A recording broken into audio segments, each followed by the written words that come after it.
হঠাৎ করে এটা আমি কোথায় চলে এলাম? আর এই কাঠের পোল থেকে ওই ব্রিজটাতে এমন কিছু দেখবো আমরা ভাবতে পারিনি। আজকে বিকাল বিকাল বার হয়ে পড়েছি আমরা করাবেগ হাটে যাওয়ার উদ্দেশ্যে। আজকে বিকালটা ছিল সুন্দর, চারিদিকে ঝকমকে রোদ্দুর আর শান্ত পরিবেশ। আর এই ব্রিজটা কোথায়, কারা কারা জানো অবশ্যই কমেন্ট করবে। এই ব্রিজটা থেকে একটা সুন্দর ভিউ আসছিল। তো তারপরে আমরা সাইকেল নিয়ে আবার বার হয়ে পড়ি আমাদের হাটে যাওয়ার উদ্দেশ্যে। গ্রামের যে এই সুন্দর দৃশ্য, যারা শহরে থাকে তারা কিছুই জানে না। আমরা গ্রামে জন্মে আমরা খুব গর্বিত। তো এইসব কিছু দেখতে দেখতে আমরা চলে এলাম হাটে। হাটে এসে দেখি প্রচুর পরিমাণ মানুষের ভিড়।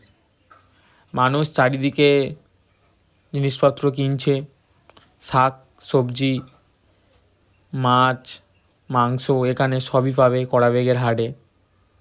তো তো তারপরে আমরা মেন এসেছিলাম এখানে ফুচকা খাওয়ার উদ্দেশ্যে। করাবেগের হাটের ফুচকা নাকি বিশাল ভাইরাল, তাই আমরা বন্ধুরা মিলে চলে এসেছিলাম ফুচকা খেতে। এখানে এই বড় বড় কাতলা মাছ, বড় বড় ইলিশ সবই পেয়ে যাবে এই করাবেগের হাটে। আর এইটা ছিল করাবেগের কাঠের পোল, যেখানে প্রচুর মানুষ দাঁড়িয়েছিল। এখানে আবার কিছু কিছু ছেলে ভিডিও করছিল। আর এই পোলটা থেকে ওই যে ব্রিজটা দেখতে পাচ্ছ, ওইটা হলো করাবেগের ভাঙা ব্রিজ।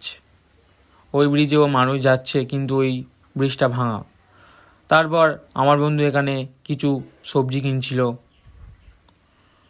সবজি কেনার পর আমরা এসেছিলাম ফুচকা খেতে, কিন্তু ফুচকা খেতে এসে এটা কি দেখলাম আমরা, বিয়ে বাড়ির মতো ভিড়। এমন ভিড় আমি কোথাও দেখিনি। তো ওই দোকান থেকে ফুচকা না খেয়ে আমরা অন্য দোকান থেকে ফুচকা খেলাম। বাড়িতে আসার সময় বন্ধুরা একটা কোল্ড ড্রিঙ্কস কিনেছিল, তাই এখানে এই পোলটার সামনে দাঁড়িয়ে আমরা কোল্ড ড্রিঙ্কসটা খেলাম সবাই মিলে। তো দেখা হচ্ছে নেক্সট ব্লগে, টাটা।